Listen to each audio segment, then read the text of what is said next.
What's up, folks? Good to see you here. I'm starting this new segment on this channel where I do free form thought association, which is rather than just interviews where I'm playing off of the other person's energy, where both of us are discussing certain concepts.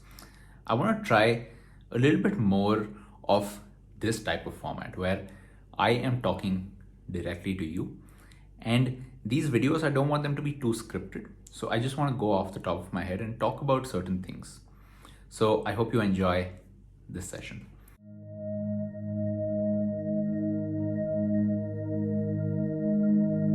Today, I want to talk about this idea that I've been thinking about. And by thinking about, I don't mean thinking about over the past days or weeks or months. Literally something I thought about tonight, which is the idea that I'm feeling right now of language and words being a prison. It's very hard for me to put it into words since the topic is about how words are the prison here. Some of these thoughts are not really totally original, which is I have read a lot about the concept of encoding thoughts into language, which is to give you a little bit of background around this.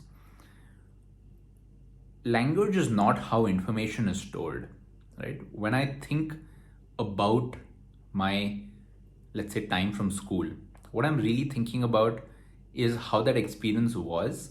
But then at some point, you start either in your mind or while speaking, translating that experience into words, which changes the experience.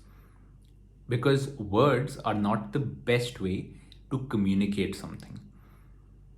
Let's get that. So, for example, me sitting in a classroom while I'm in my school, me explaining it to you right now, there's a bit of a loss where I'm not able to 100% communicate that. So, at a very base concept, that's what I'm feeling. But on a macro level, what I'm really feeling is that at some level, I'm trapped in a prison of language. And now, when I say these words, trapped in a prison of language, this soundbite, these couple of words strung together, I'm not even sure what that means because as I'm explaining this, I'm going a little deeper into that. There have been times where I have felt close to pure experience. But the minute I think about those times or try to communicate that to somebody else, I convert that pure experience into the realm of language. And when that happens, it's not really a bad thing, which is when I'm communicating with somebody, that's the best shot I have to communication. And don't get me started on this Neuralink bullshit. Neuralink was a great idea when I first heard about it. I was like, oh shit, bro, like memory brain interfaces. But the more I think about it, I think it's just more of Elon planting a flag on a concept that's inevitably going to happen. By inevitably happening, what I also mean is that this is not a crazy concept. This is something every single stoner has thought about. Like, bro, what if I could communicate with you like this? This is something you will think about on every psychedelic trip, which is what is next. So I'm not at a point where I want to transcend and get into this place of Neuralink, which is, hey, I'm going to look forward to a future where I can directly communicate my thoughts. I would rather be in the realism of working with what I have right now, which is my thoughts. Now, coming back to what I was saying, there's no real problem in using the ineffective medium of language to communicate ideas. That's the best shot we have. And as much as possible, I want to get better at articulation so that I am able to clearly say what it is. It's not a problem in my, let's say, encoding thoughts into language. It's more about playing off of the other person's understanding and playing with that real-time feedback.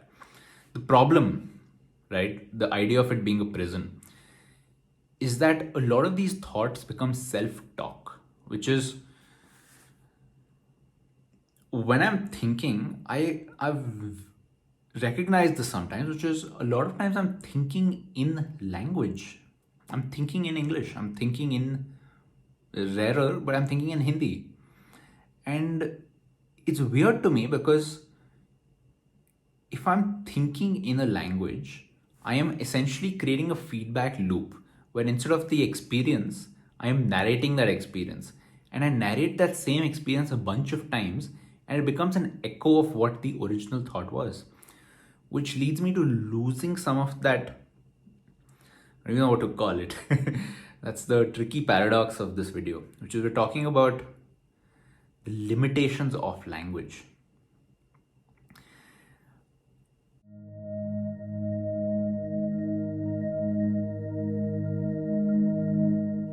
Something I've definitely thought of before is this idea that not just language being a trap, but also mental models being a trap. And this is the same idea that I'm applying here, both ways, which is the same way that language is a trap sometimes because your narration of it is might not be the actual truth and you start believing in the narration rather than the truth. With mental models, sometimes you start believing in the map rather than a territory, right? In fact, a mental model around this is map is not the territory. Map is not the territory is a phrase or a mental model about the pitfalls of mental models, which is if you start applying a map to understand reality, it's great because a map is very practical. It helps you actually navigate, get to a place. A map, however, is a model of the real world. So spend enough time with the map and you get into this fallacy of thinking the map is the real world. When that happens, you start experiencing disconnects from reality, which is your mental model of something becomes fixed rather than fluid. You your mind sticks onto one definition rather than the actual reality. So that way I feel mental models are a trap. Like forget language. Language is language a mental model? Maybe. Mental models are the trap here. Mental models are a prison, I'm also feeling. Because it's mental models are essential. It's not always easy to just base your reactions on gut on pure reality, which is just reactions, just a reactive mode. You do need mental models to quicken your reaction time to not be overwhelmed by all the information that you have coming in. By information I literally mean all the sense inputs through all our sense organs. And mental models are essential for transferring modes of thinking to another person, which is I can't exactly tell you what my thought was, but I can give you an analogy. An analogy is an example where I say, imagine if it's like this. This example I'm giving you of an analogy, I'm using an analogy here. Coming back to the point, mental models, the reason I feel like they're a prison is because a lot of times you don't know that you're operating off of a mental model, right? Which is, if you look at mental models with names, right? If you go to Wikipedia and search for cognitive biases, let's look at Occam's razor. Occam's razor is a thing which has a very defined name. So if you are in that mode, you can invoke Occam's razor by a name and then you can actually use that mental model. The problem, however, is a lot of mental models don't have names. It's more of something you've accepted as a pure form of reality. And I feel like that becomes the prison because when you're not differentiating between a reality and a mental model, you're prone to surprises. You're prone to your model of the world not matching with the real model and that causing a friction where you're like, what just happened? Like, according to my model, this is how it was supposed to go. So that is super interesting. When I think about AI as well, about how to perform a certain task, you have to train a particular model. I feel like it's basically the same concept at play, but more than the AI side of things, like more than merging myself with AI, more than let's look forward to Neuralink, more than let's pontificate on these concepts of when they happen, what's it going to be like. I don't want to become an AI, right? That is something that a lot of people I know, a lot of people you probably know as well, actually do have that goal. A lot of my friends, or a few of my friends, have that goal of extending life and merging with AI. Personally, I would rather figure out the conundrums I have right now. To me, the whole idea around technology and AI, I use those as mental models to figure out my own shit. Because at some level, this technology, it's a circular loop where this technology has come from us, but we are taking parts of ourselves to this technology.